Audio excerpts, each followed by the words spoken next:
George Joseph, ഇവിടെ പോലീസിന് ഈ പ്രതിയെപ്പറ്റി മുൻ വിവരങ്ങൾ ഉണ്ടായിരുന്നുവെങ്കിൽ ഒരുപക്ഷെ ഇത്തരമൊരു ദുരന്തം തടയുന്നതിനുള്ള നടപടികളെടുക്കാൻ കഴിയുമായിരുന്നില്ലേ? കാരണം ഇദ്ദേഹം പല കേസുകളിൽ പ്രതിയാണ്, കൊലക്കേസിലടക്കം.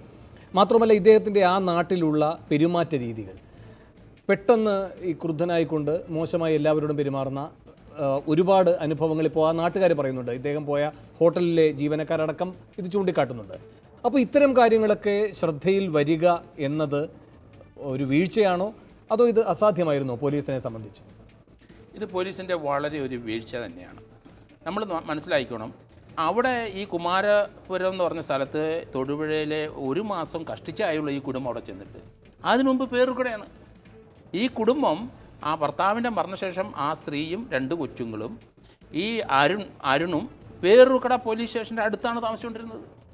ആ കുട്ടിയെ അവിടെ 3ാം ക്ലാസ്സിൽ ചേർത്തിരുന്നു. അപ്പോൾ അവിടെ പഠിച്ചുകൊണ്ടിരുന്ന കുട്ടിയാണ്.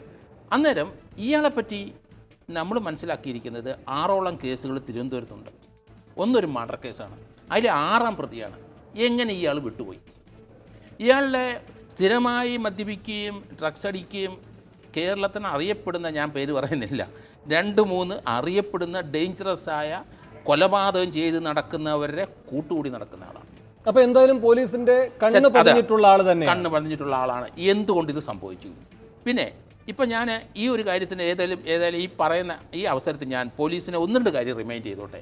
കാരണം ഇതിനകത്ത് ഒരു റാഷ് ആൻഡ് നെഗ്ലിജൻ്റ് ആക്ട്, ഇയാൾ ആ കേസ് 6ാം പ്രതിയായ ഒരു കേസിൽ നിന്ന് ഇയാൾ ഊരിപ്പോയോണ്ടാണ് ഞാൻ പറഞ്ഞത്. പോലീസ് വളരെ ജാഗരൂകമായിട്ട് വേണം ഈ കേസ് അന്വേഷിക്കാൻ.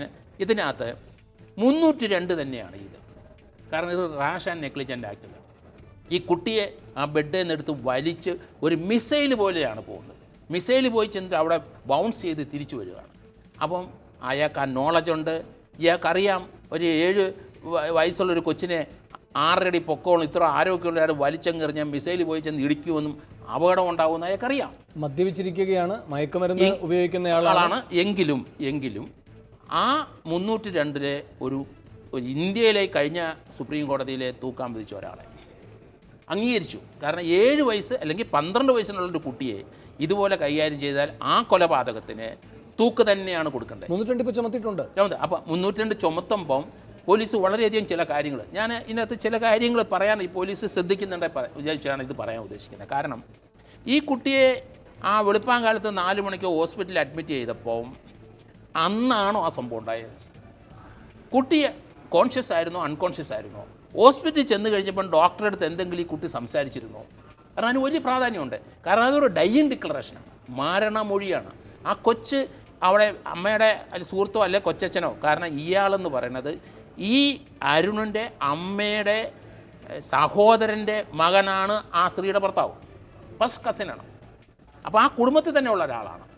അപ്പോൾ അത് 2 മാസം കഴിഞ്ഞ ഉടനെ ഇയാൾ അവിടെ ചേക്കേറി അവരെ വിവാഹം അല്ലെങ്കിൽ ഭാര്യ ഭർത്താക്കന്മാർ കഴിഞ്ഞുകൊണ്ടിരിക്കുന്നു പറഞ്ഞാൽ അയാളുടെ മരണത്തിലും നമുക്ക് സംശയം വരുന്നുണ്ട്.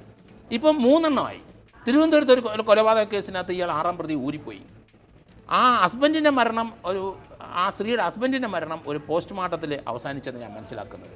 അത് ബിസറ നോക്കണം ഇനി, കാരണം അത് തീർച്ചയായിട്ടും ഓപ്പൺ ചെയ്യണം. മാത്രമല്ല ഇപ്പോൾ കേൾക്കുന്നത് ഈ അരുണിൻ്റെ അച്ഛൻ്റെ മരണത്തിലും ദുരൂഹതയുണ്ട്. അപ്പോൾ അത് നമ്മൾ നോക്കും. ഈ അമ്മ ഈ തിരുവനന്തപുരം നന്തൻകോടത്ത് ഈ അമ്മ പേടിച്ച് ഭയപ്പെട്ടിട്ട് വേറെ എവിടെയോ പോയി ഒളിച്ച് താമസിക്കുകയാണ്. അവിടുത്തെ ഒരു ഫ്ലാറ്റിൻ്റെ 3ാം നില അമ്മ വിലയ്ക്ക് വാങ്ങിച്ചിട്ട് അമ്മയെ തോക്ക് ചൂണ്ടിന്ന്, അവിടെ തോക്ക് എവിടെ നിന്ന് കിട്ടിയെന്ന് എനിക്കറിയില്ല, ഭയപ്പെടുത്തിയിട്ട് അമ്മ ഈ വസ്തു എഴുതി വാങ്ങിച്ചെന്നാണ് ഞാൻ അറിയുന്നത്. ഇയാൾക്ക് എറണാകുളത്ത് 10-16 സെൻറ്റ് സ്ഥലമുണ്ട്. അപ്പോൾ ഇയാളുടെ ഇവിടുത്തെ തിരുവനന്തപുരത്തെ ഏറ്റവും വലിയ അറിയപ്പെടുന്ന, ഇപ്പോഴും പല കൊലക്കേസിനകത്ത് ട്രയൽ ഫേസ് ചെയ്യുന്ന ആ ക്രിമിനൽ ഇയാളെ പൊക്കിക്കൊണ്ട് നടക്കുകയാണ്. അപ്പോൾ ഇയാൾ ബാങ്ക് ജോലിക്കാരനാണ്, ഒരു സാധാരണക്കാരനല്ല. ഇയാളുടെ അമ്മ ഒരു ബാങ്ക് ഓഫീസറാണ്, അച്ഛൻ ബാങ്ക് ഓഫീസറായിരുന്നു. ആ അച്ഛനെ സർവീസ് ചെയ്ത് മരിച്ചുകൊണ്ട് ഇയാൾക്കൊരു ജോലി കിട്ടി ബാങ്കിൽ. 1.5 വർഷം ജോലി ചെയ്തിട്ട് ഇയാൾ വെളിച്ചാടി. ഇയാൾ ട്രങ്കാർഡാണ്. അപ്പോൾ ഇയാൾ ഇത്രയും ഒരു മനുഷ്യമൃഗം തന്നെയാണ്. അതുകൊണ്ട് പോലീസ് ശ്രദ്ധിക്കേണ്ടത് ഇയാളുടെ മുൻ ചരിത്രങ്ങൾ മുഴുവൻ ചകഞ്ഞെടുക്കണം. ഈ ഒരു കേസിനകത്ത് കൃത്യമായി ഇയാളെ ഇനിയും കസ്റ്റഡി വാങ്ങണം. കാരണം ഇനിയും വാങ്ങുകയാണ്, ഞാൻ ഇടപെടുകയാണ്.